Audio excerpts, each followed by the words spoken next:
యదాల నిజాలు వెలుగు తీసే కైజార్ మీ పృథ్వీ టుడే. బయ్యవరం జాతీయ రహదారి బ్రిడ్జ్ వద్ద దొరికిన మనిషి శరీర భాగంతో ఒక్కసారిగా అనకాపల్లిలో కలకలం చెలరేగింది. పోలీసులు హుటాహుటిన సంఘటన స్థలానికి చేరుకొని ఆ శరీర భాగం ఒక మహిళగా గుర్తించి మిగిలిన భాగాల కోసం తమ దర్యాప్తు వేగవంతం చేశారు.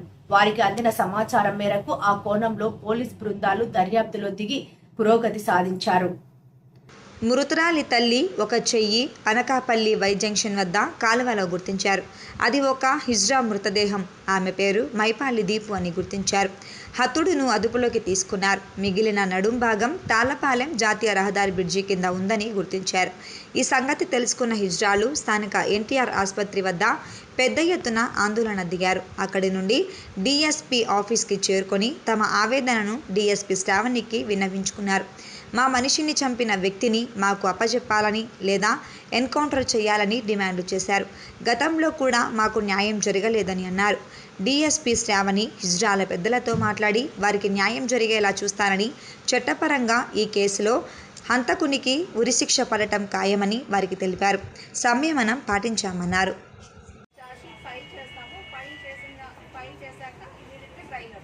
మా కమిటీ అంతా అడిగేది మాత్రం ఎన్కౌంటర్ తప్ప ఇంకేమవుతుంది.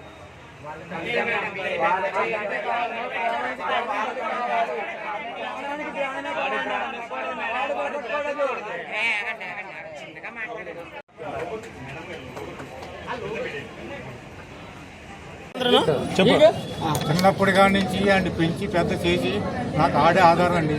ఇప్పటికీ కూడా ఆడే నాకు ఆధారంగా, కానీ ఆడిని కూడా ఈ రకంగా చేశారు. కానీ ఆడిని చేశారు కాబట్టి ఆడికి ఉరిశిక్ష పడాలి. ఉరిశిక్ష పడే కానీ ప్రజలకి ఆయన అప్పు చెప్పాలి. ఆయన అప్పు చెప్పినప్పుడే మేము అది ఏం చేయాలో అప్పుడు ప్రజలందరూ నిర్ణయిస్తారు. ఇక వీళ్ళందరూ ఉన్నారు, అక్కలాగా ఉన్నారు, వాళ్ళు ఏది చూస్తారు, ఏం చేయాలో వాళ్ళు చేస్తారు. కానీ ముందు నాకు బాబు చదువుకున్నాడు ఎంత చదువుకున్నాడు ఎంత చదువుకున్నాడు? బాగా చదివాడండి, కానీ ఎంత చదివాడో నాకు తెలియదండి. ఎంబీఏ చేశాడు, ఎంబీఎస్సీ చదివాడండి. అందరికీ నమస్కారం అండి. మాది అనకాపల్లి జిల్లాకి చెందిన ట్రాన్స్ ఉమెన్స్ అండి. మేమందరమే మా ట్రాన్స్ ఉమెన్స్లో ఒక అమ్మాయిని అతి దారుణంగా ప్రేమించిన వ్యక్తి చాలా నమ్మించి మోసం చేసి మా ఆవిడని చాలా దారుణంగా చంపడం జరిగింది. ఇప్పుడు మేమందరమీ కూడా మా కమ్యూనిటీలో ఉన్న పీపుల్స్ అందరిమీ కూడా ఈరోజు మేము ఎన్టీఆర్ హాస్పిటల్ దగ్గర మేము ధర్నా చేయడం జరుగుతుంది. మాకు న్యాయం ఏమీ కాదండి, వాటిని మాకు అప్పచెప్పండి. కోర్టు ద్వారా మాకు జరిగింది ఏమీ లేదు.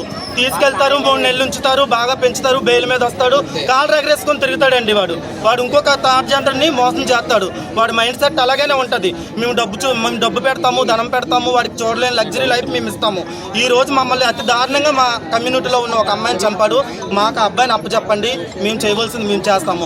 వాడికి చేయలేని శిక్ష మాకేమేస్తారో మేము చూస్తాము అంతే. వాడికి అందరికీ మా నమస్కారం అండి. ఈరోజు మా ఇజ్రా కమ్యూనిటీలోని దీపు చనిపోయి 3వ రోజు అండి ఈరోజు. కానీ అతి దారుణంగా, అతి కిరాతకంగా చంపారండి నిజంగాన. ఇది ఇప్పుడు వచ్చి స్టేట్లో కాదు, చాలా ఘోరంగా చేశాడండి తను. మాకేంటండి, మేము ఒకటే కోరుకుంటున్నాం, మాకు వాడు డబ్బు కావాలి, ధనం కావాలని మేము అడగమండి. కానీ మాకు 2 విధాలుగా ఉండాలండి. మాకు సపోర్ట్ చేస్తారు మీ మీడియా వాళ్ళందరికీ మీ దండం పెట్టి మేము అడుక్కుంటున్నాం మీ మాట. 1, తనకి ఉరిశిక్ష అన్నా పడాలి. 2, మా ఇజ్రా కమ్యూనిటీకి మాకు అప్పచెప్పాలి. మా డిమాండ్లు అయితే ఈ 2ఏనండి. ఇలాంటి సంఘటన ఇండియాలో ఏ ట్రాన్స్జెండర్ కూడా జరగకూడదండి. ఆల్రెడీ ఇదే అనకాపల్లిలోని 3 కేసులు జరిగాయండి. 3 కేసులు, 3 మర్డర్లు. దేవుడు అన్న ఒక అమ్మనేమో తగలబెట్టి చంపేశారండి, అతి దారుణంగా చనిపోయారు, కామప్ చేస్తారు. 2, చిత్రమ్మ అని చెప్పి ఒక ఆవిడనేమో ట్రైన్ కింద పట్టాలతో బొర్రెడుకో చంపాల్సి వేస్తారండి. అది కూడా మేము అనుభవించాం.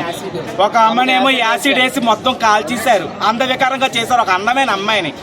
అలా వాళ్ళకొని అలా చేస్తుండే. ఇప్పుడు ముక్కలు కోస్తారండి, కన్న పేగి ఎలాగుంటుందండి.